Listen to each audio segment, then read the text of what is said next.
इस बजट को हम देख रहे हैं, जिस दिन से ये बजट आया है उस दिन से इस बजट को कैटेगराइज किया जा रहा है कि ये रियल एस्टेट का बजट है। इस बजट में फिर चंद सालों बाद रियल एस्टेट को फैसिलिटेट किया जा रहा है। इसको आप किस नज़र से देखते हैं? आपकी कम्युनिटी के लोग किस तरह से इस चीज़ को देख रहे हैं? मेरा ख्याल है कि ये एक लोगों की सोच होती है। और किसी चीज़ में रिलीफ दे दिया जाता है तो लोग समझते हैं कि शायद ये उस इंडस्ट्री को फैसिलिटेट किया जा रहा है। मेरा ख्याल है कि ये वो इंडस्ट्री है जो एलाइड इंडस्ट्री, 60 इंडस्ट्रियां इसके साथ चलती है।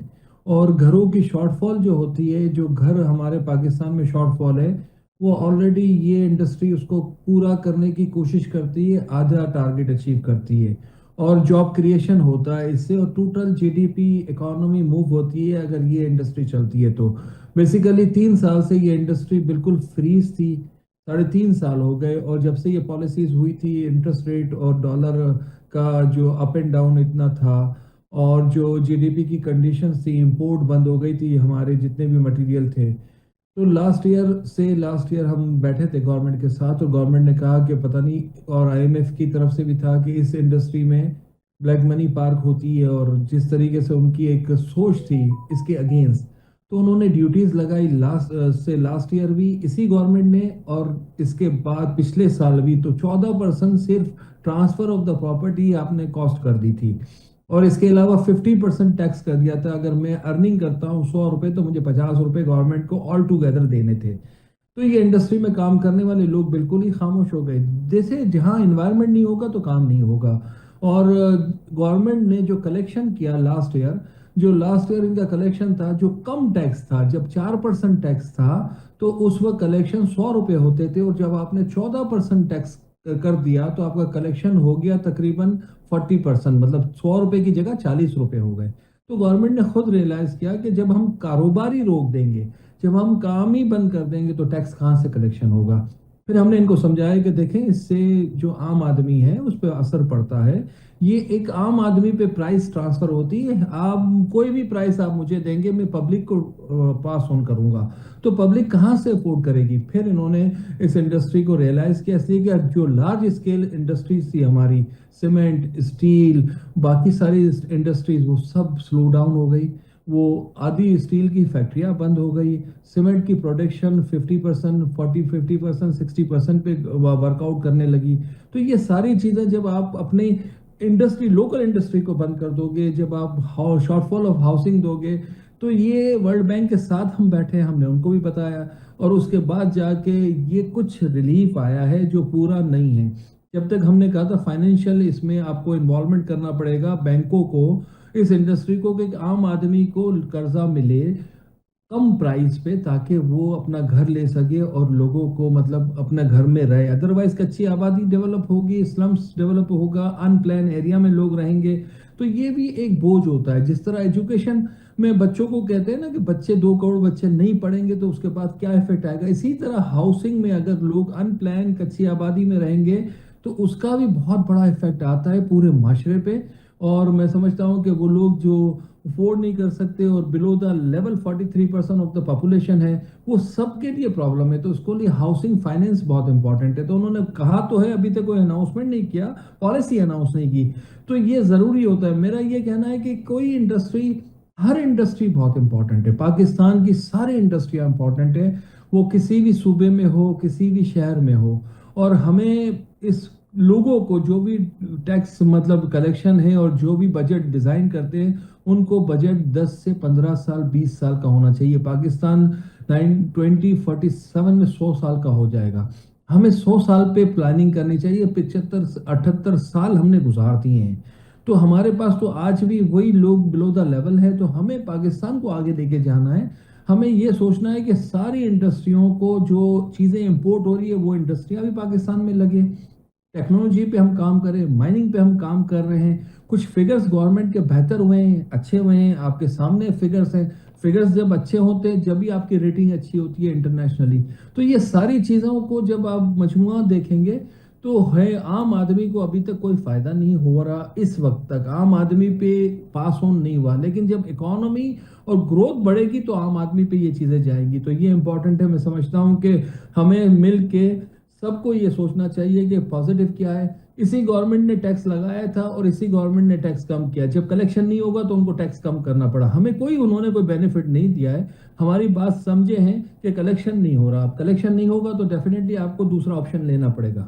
अच्छा सर, मुझे ये बताएं कि जिस तरह आपने कहा कि गवर्नमेंट की तरफ से कोई पॉलिसी आनी चाहिए, जो कम इंटरेस्ट के ऊपर कर्जे देने चाहिए, जिस तरह से अगर मैं जिक्र करूं इमरान खान साहब के दौर में उस वक्त एक स्कीम अनाउंस की गई थी, क्या वो मुनासिब थी? क्या उस दौर में रियल एस्टेट को उस तरह की स्कीम से सपोर्ट मिली थी, उससे ग्रोथ हुई थी? डेफिनेटली उस वक्त उससे ग्रोथ भी हुई थी और सपोर्ट भी हुई थी। एक मीटिंग होती थी जो प्राइम मिनिस्टर खुद करते थे, जिसमें फाइनेंस मिनिस्टर, स्टेट बैंक और सारे बैंकों के हेड ऑफ द डिपार्टमेंट होते थे। और उसमें हम यही बात करते थे कि किस तरीके से बैंक को भी सेव करना है, एक क्लाइंट को भी सेव करना है। और 7% पे उन्होंने फाइनेंस अलाउ किया था और जी। बैंकों को उन्होंने रिस्ट्रिक्ट किया था कि अपना जो टोटल पोर्टफोलियो उसमें से 10% आप कंस्ट्रक्शन इंडस्ट्री को, रियल एस्टेट में ना डाल दें, आप जमीनों में ना डालें, हम कह रहे कंस्ट्रक्शन इंडस्ट्री को, ताकि वो पहिया चलेगा तो आपके सारी एक्टिविटीज होंगी। अच्छा सर, एक और चीज़ इसमें गवर्नमेंट ने की है कि जो नॉन फाइलर्स हैं वो प्रॉपर्टी अगर नहीं परचेज कर पाएंगे तो उसका किस तरह से इम्पैक्ट आएगा? हमने इनको यह भी कहा था कि नॉन फाइलर नाम की दुनिया में कोई चीज नहीं होती। ये हमने बना के रखा है। ये जो वर्डिंग है, नॉन फाइलर क्या होता है? ये तो कोई भी चीज नहीं होती। आप कुछ टैक्स दे दे और नॉन फाइलर डिक्लेयर हो। ये हम्म। उन लोगों के लिए किया जाता है जो एक खास तबका होता है, जो टैक्स देना नहीं चाहता, जो अपने पैसे नहीं दिखाना चाहता, जिनके पास कोई वसाइल नहीं होते और पैसे होते हैं। ये उन लोगों के लिए हमने रखा हुआ है और ये टर्म्स यूज नहीं होनी चाहिए। मैं कह रहा हूं कि अगर रियल एस्टेट में कोई भी पैसा लगाएगा, हमसे अगर कोई रियल एस्टेट लेगा, तो डेफिनेटली रजिस्टर्ड होगा। डॉक्यूमेंट बिल्कुल। डॉक्यूमेंट रजिस्टर्ड होगा तो गवर्नमेंट के पास खुद ब खुद उसकी डिटेल आ जाएगी। जब गवर्नमेंट के पास डिटेल आएगी तो वो फाइलर ही होगा। इसलिए कि टैक्स नंबर से फाइलर हो गया। आपका आईडी कार्ड के नंबर से फाइलिंग अब शुरू कर दिया आपने। तो मेरा ख्याल है कि ये तो टर्म खत्म ही हो जानी चाहिए कि क्यों ये नॉन फाइलर नाम की या कोई भी ऐसी चीज टैक्स पे या टैक्स नहीं पे से कर सकता। वो बिलो द लेवल है, वो नहीं करेगा। तो ये दो चीजें होनी चाहिए पूरी दुनिया में। ये दो ही टर्म्स होती है। ये हमने क्रिएट की हुई है और हमने खास हमारी ब्यूरोक्रेसी ने इस डिजाइन को क्रिएट किया हुआ है। और ये उन लोगों के लिए जो अपना पैसा शो नहीं कर सकते, कारोबार का पैसा नहीं है उनके पास और जराए का पैसा है, उसको वो उन्होंने उसको सेव किया हुआ है।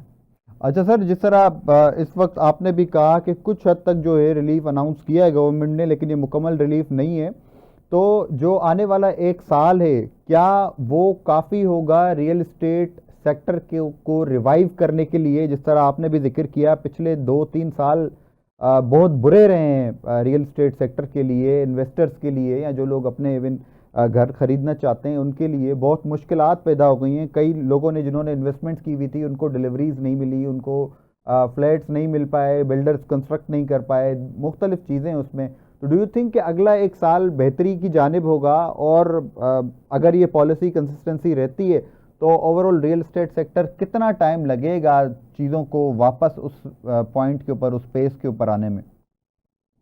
मुझे लगता है कि अगर हम जो फाइनेंस वाला जो इन्होंने कहा है कि हम अफोर्डेबल हाउसिंग पे काम करेंगे, अफोर्डेबल हाउसिंग को हम सपोर्ट करेंगे बैंक कम रेट पे, तो अगर जैसे ही ये शुरू हो जाएगा उस वक्त आप समझे एक्टिविटी तेज हो जाएगी। अगर इन्होंने ये काम शुरू नहीं किया तो एक्टिविटी नहीं होगी। जबकि उन्होंने अनाउंस किया है कि हम करेंगे, लेकिन उसको करने के लिए आपको एक टाइम लिमिट होना चाहिए। एक साल नहीं होना चाहिए आपको, 15 दिन, 20 दिन, महीने के अंदर ये करना। जिस दिन ये एक्टिविटी शुरू होगी आप समझे कंस्ट्रक्शन एक्टिविटी बूम आना शुरू हो जाएगा। इसलिए कि कैश फ्लो है नहीं। जब फाइनेंस बैंकों को, आपको, मुझे या मेरा घर लेने के लिए कहीं सपोर्ट होगी तो हर आदमी कोशिश करेगा। इसलिए कि घरों की तो शॉर्टफॉल है और हम सब पेमेंट नहीं कर सकते, इसलिए घरों की शॉर्टफॉल है। अगर मेरे पास 50 करोड़ रुपए है तो मुझे कोई फर्क नहीं पड़ता कि मैं कहीं भी घर ले लूं, लेकिन जिसके पास पैसे नहीं है उसको हमें सपोर्ट करनी है। पूरी दुनिया में पहले घर के लिए बहुत कम लोन रेट ऑफ इंटरेस्ट होता है। बहुत कम, मतलब 2% 3% पे होता है। हमने इनको कहा 7% पे भी अगर आप करते हैं तो लोग रेंटल की पोजीशन में वो इंस्टॉलमेंट अपने घर में रहते हुए भर देंगे, तो उससे पूरी आपकी इंडस्ट्री एक्टिविटी तेज हो जाएगी। और लास्ट टाइम भी जब ये एक्टिविटी तेज हुई थी, इसकी वजह यही थी कि फाइनेंशियल इंस्टीट्यूट खड़ा हुआ था और वो भी सिक्योर था, एक आम आदमी लेने वाला भी सिक्योर था, और चीज़ें मूव करनी शुरू हो जाएगी। तो मैं समझता हूँ कि 1 महीने में अगर ये पॉलिसी अनाउंस कर देंगे तो 1 महीने के बाद काम शुरू हो जाएगा, और 1 साल करेंगे तो साल गुजर जाएगा, जैसे गवर्नमेंट का होता है। अच्छा सर, ऑलरेडी इंटरेस्ट रेट को अगर हम देखें तो वो अब सिंगल डिजिट की तरफ बढ़ रहा है और ये एक्सपेक्ट किया जा रहा है कि इस क्वार्टर के अंदर जो है मोस्ट प्रोबेबली सिंगल डिजिट के अंदर आ जाएगा। तो अगर गवर्नमेंट पॉलिसी नहीं भी अनाउंस करती है तो उससे भी हम ये एक्सपेक्ट करें कि ओवरऑल सेक्टर की ग्रोथ होगी और इम्प्रूवमेंट आएगी, क्योंकि ऑलरेडी लोग जो है वो बैंक से दीगर जगहों से इस तरह की इन्वेस्टमेंट से पैसे निकालेंगे, दूसरी जगहों पर इन्वेस्ट करेंगे, और रियल इस्टेट में अगर इस तरह के बेनिफिट्स दिए जाएंगे या रियल इस्टेट ग्रो करेगा तो अल्टीमेटली उस तरफ लोग आएंगे। मेरा ख्याल है कि डेफिनेटली ऐसा होना चाहिए। और सिंगल डिजिट में जब आएगा तो आपको पता है ना, काइबुर रेट होता है जब बैंक हमें देता है या एक आम क्लाइंट को भी देता है, तो उसमें 2.53% बढ़ा के देता है। तो वैसे ही सिंगल डिजिट अगर 9% होगा तो फिर वो 12% हो जाएगा। तो ये भी आपको देखना है कि उसके लिए, लेकिन अगर हाउसिंग की पॉलिसी पे अगर आप ले जाएंगे, और इंटरनेशनल डोनर्स भी हैं, वर्ल्ड बैंक की तरफ से भी है, पूरी दुनिया में पहले घर के लिए फैसिलिटीज हैं, अगर हम वो अवेल अवेल करते हैं इंटरनेशनली भी, तो मैं समझता हूँ कि आम आदमी की 7% पे बहुत अच्छे तरीके से रीपेमेंट कर सकता है, उसके लिए फिजिबल है कि 7% पे। और 7% पे लास्ट टाइम हमने किया था तो लोगों की बहुत बड़ी तादाद आई थी। बैंकों का कंसर्न होता है थोड़ा सा, लेकिन बैंकों को अगर हम डॉक्यूमेंटेशन कंप्लीट कर देते हैं तो आसान हो जाता है। मेरा ख्याल है कि बैंकों को भी इन्वॉल्व होना पड़ेगा और अपना पोर्टफोलियो डिजाइन करना पड़ेगा कि सम परसेंटेज जो पोर्टफोलियो वो कंस्ट्रक्शन इंडस्ट्री को तरफ वो करें, ताकि ये इंडस्ट्री चलेगी। तो मैं समझता हूँ ये सेफ होता है लोन, हमेशा हाउसिंग लोन पूरी दुनिया में सेफ कहलाता है, कोई लेके नहीं चला जाता, खराब नहीं होता, इसकी प्राइस अप्रिसिएशन होती रहती है, तो सेफ होता है हर तरीके से हाउसिंग फाइनेंस। तो मेरा ख्याल है बैंकों को थोड़ा सा आपको बिठाने की ज़रूरत है, जैसे लास्ट टाइम प्राइम मिनिस्टर ने बिठाया था। अभी फाइनेंस मिनिस्टर और मैं समझता हूँ कि हमारी इस्टेब्लिशमेंट मिलके कोशिश करें तो ये बेहतर हो सकता है।